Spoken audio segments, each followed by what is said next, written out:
This video is sponsored by Audible.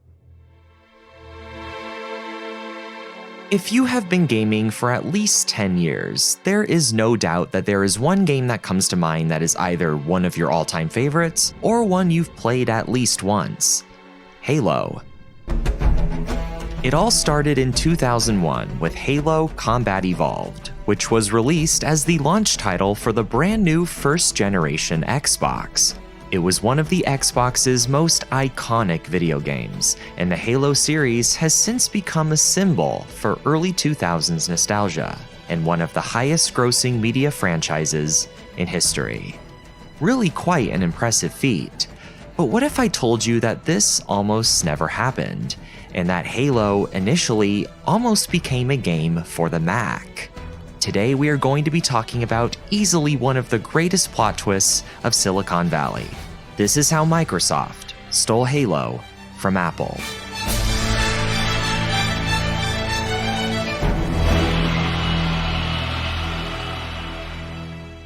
Before we get into the video, here is a word from our sponsor. I am a person that easily gets distracted when I'm reading, and I've always been that way. Audible.com helps me with that in pretty much every aspect imaginable. Audible is the top provider of spoken word entertainment on the internet. Not only does their catalog contain a huge range of different audiobooks, but Audible makes sure that each of their products is just as entertaining and high quality as the last. Right now, I am currently listening to The Beatles, a biography by Bob Spitz. And that's what I love about Audible. It doesn't require all your undivided attention. I don't even need to read along, I just put this on when I go to bed. It's like I'm being told a bedtime story. It's both relaxing and educational. And for this holiday season, Audible is offering you a special discount on their Plus catalog, which gives you access to tens of thousands of audiobooks, podcasts, sleep tracks, meditation guides, ad-free versions of your favorite shows, and much more. The best part is, these are all included in your membership, and you can stream and download as much as you want.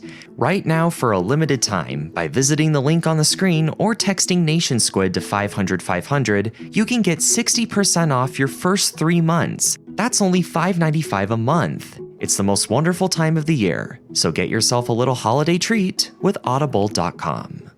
It's probably hard to imagine that a game like Halo almost came into existence under the same umbrella as products like iMovie or iTunes. It almost seems like Apple would be the last company to put forward a whole new video game, especially one like this. But not only that, Apple is arguably responsible for making Halo even exist in the first place.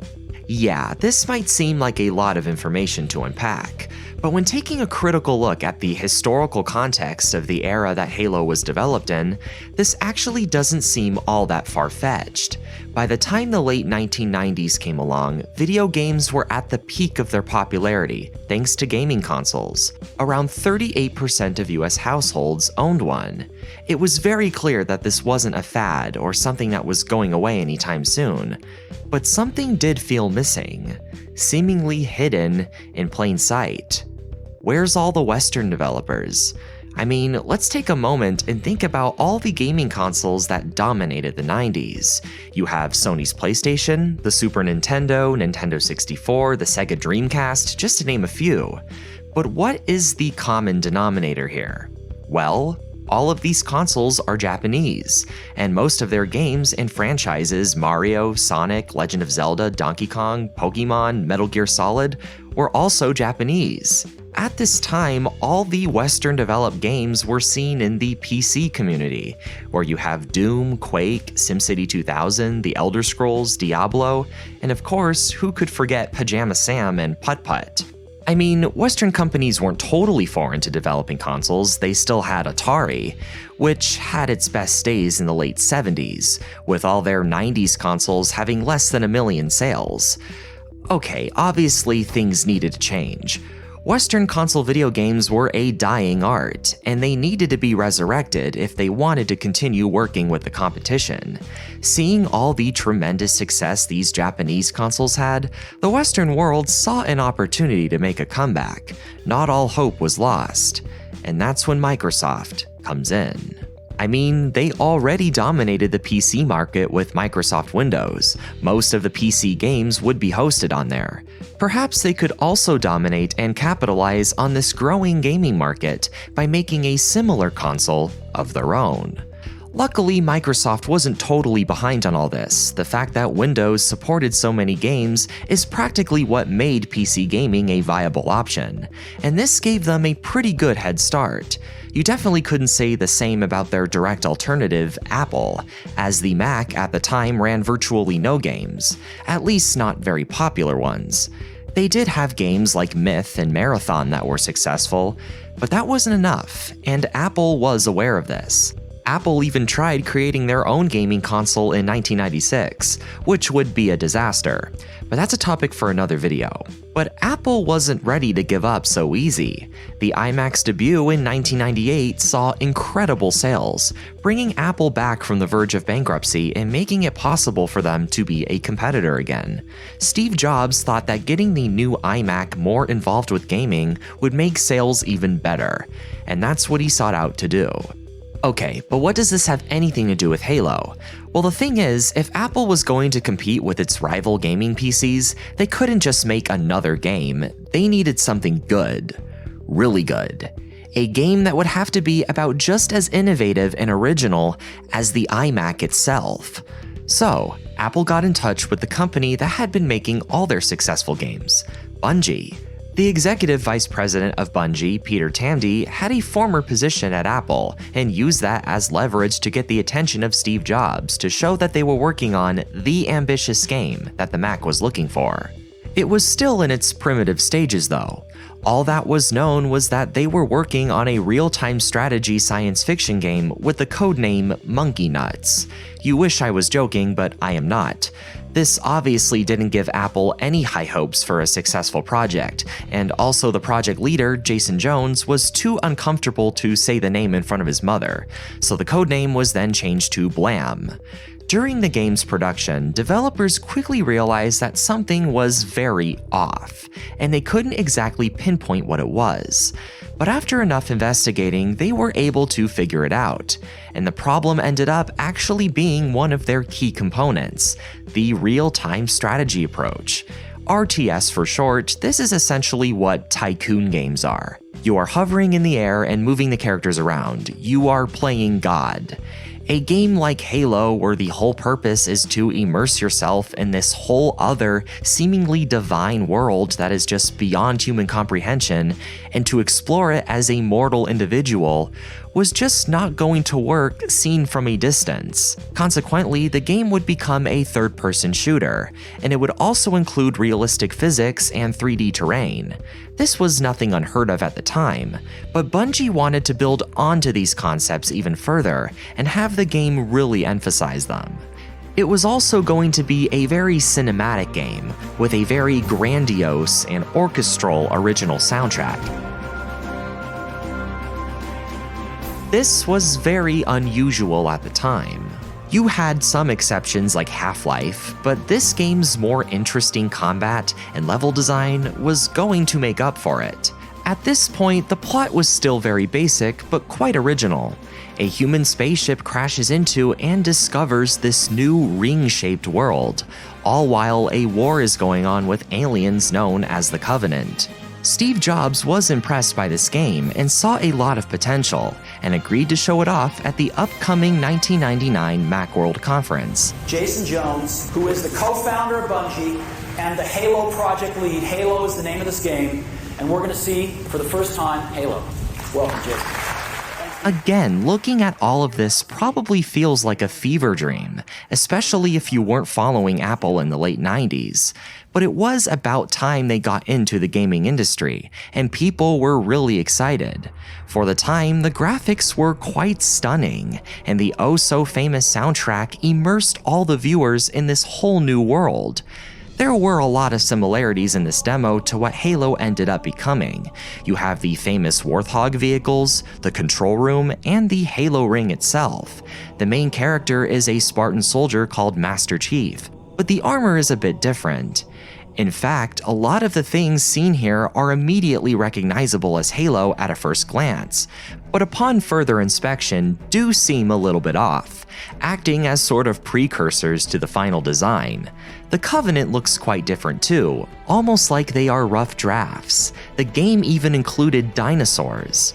As I mentioned, the graphics were very good for the 90s, but textures are lower resolution than the finished product.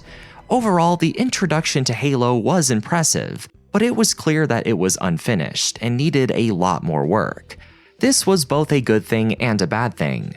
The good thing is that they were off to a great start with this concept and could bring in a lot more great ideas to the table before its launch. The bad thing was being able to execute that. Not because of the technological limitations of the time, but because of the state that Bungie was in. You see, although Bungie was making quite a unique and ambitious game, by the year 2000 they were deeply struggling financially. Video game recalls from a few years before put a significant toll on the company, as a lot of their money went to paying for all of those damages. If Halo was going to become a reality, their only avenue was to have Apple buy them and give them all their funding for the game. To their surprise, Steve Jobs actually turned them down. Although Jobs wanted to bring more games to the Mac, it wasn't Apple's biggest priority, especially with them just finally getting back on their feet with their launch of the iMac. A big purchase like this was just too soon to make, and too risky of an investment at the time. So, Bungie decided to make a bold decision and reach out to another company that had really been bugging them about getting involved in the Halo project. Microsoft. Remember, they were currently developing their first ever gaming console, the Xbox, and they wanted to ship it off with a game that would really give the product a nice first impression, and they believed Halo was the game to do that. So, in an effort to save their company, Bungie did something that might have almost felt like a bit of betrayal for them after having such a long-term allegiance to Apple as their main platform. They agreed to work with Microsoft. However, the game would be changed from a third-person shooter to a first-person shooter, as that would be an easier and more aesthetically pleasing experience for a console. But having no knowledge that any of this was going on, Jobs quickly decided he changed his mind and reached out to Bungie with plans to buy them out. But sadly, he was too late. The deal was sealed, and Microsoft had already acquired Bungie, and Halo was no longer going to launch on the Mac, but instead be an Xbox exclusive. As you could imagine, Jobs was furious at this, and according to many reports, Jobs got on the phone with Microsoft's CEO Steve Ballmer, and in the most professional of terms, essentially threw a temper tantrum.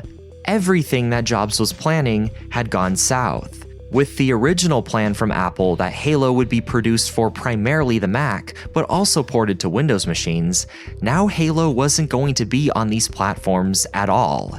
But as it turns out, this angry, seemingly impulsive phone call would actually somewhat help Steve Jobs in the long term. Him and Ballmer would end up making a bit of a compromise. Halo would be put on the Mac and Windows machines, but not until 2003. 2 years after the game's launch. But why would the Steve Jobs take what seemed like such a terrible deal? Well, depending on how you look at it, this might seem like a desperate move from Apple to keep the new Mac as relevant as it could be. Keep in mind, Apple was making a comeback at this time and was continuing to get stronger, but it did have its growing pains. In 2000, Apple had its lowest profiting quarter in 3 years, despite the iMac's big success. It really wasn't until the iPod in 2001 when things really started to solidify for them financially. At this time, no one had any idea that Halo was going to be such a big success. This would make sense why Apple was so wishy-washy on buying Bungie in the first place. Spending a lot of money on acquiring a company would be risky, but so would not doing it. The uncertainty made it incredibly difficult. One could argue that taking this deal to put Halo on the Mac in 2003 was just another way to keep the Mac afloat. The deal wasn't great, but it seemed okay at the time, and I mean, it was something. No one really knew what was going to happen until the game launched.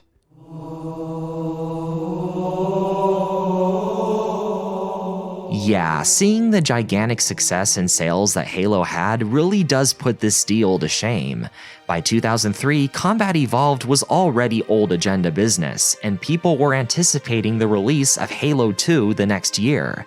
People had no reason to buy the first one again, and most people primarily using Macs arguably didn't really care for PC gaming, or already owned Halo on the Xbox. It just didn't make sense. Not to mention that Halo was just more exciting on the console. Of course, that's a matter of opinion, but it does somewhat show in how Halo revolutionized games on the console. For one, FPS games were mostly a PC gaming domain, and already existing console FPS games like GoldenEye and Perfect Dark were reportedly a bit clunky and occasionally lagged. Halo was incredibly smooth and hardware capable for the Xbox, and the world just looked amazing, and the music complemented that to completely immerse you into it. It just made the FPS experience feel so much newer than it was.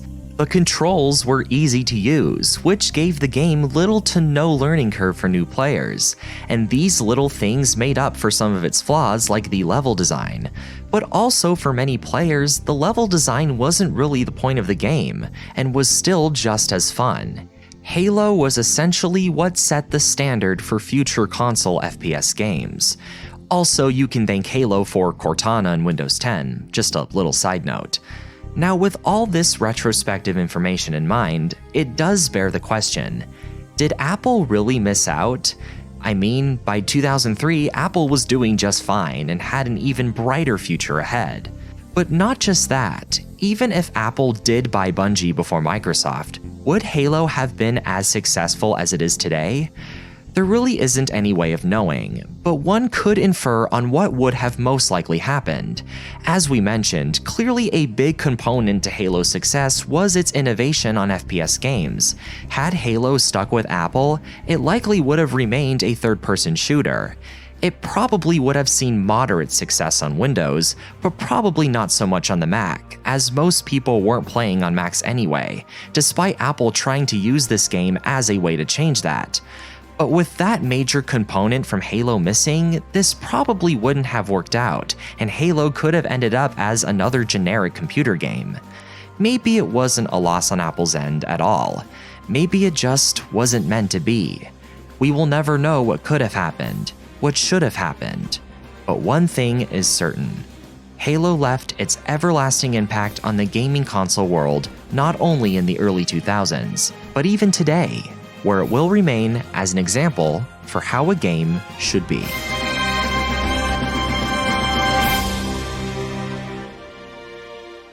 Did you ever play the first Halo? Did you enjoy it? Let me know your thoughts in the comments below.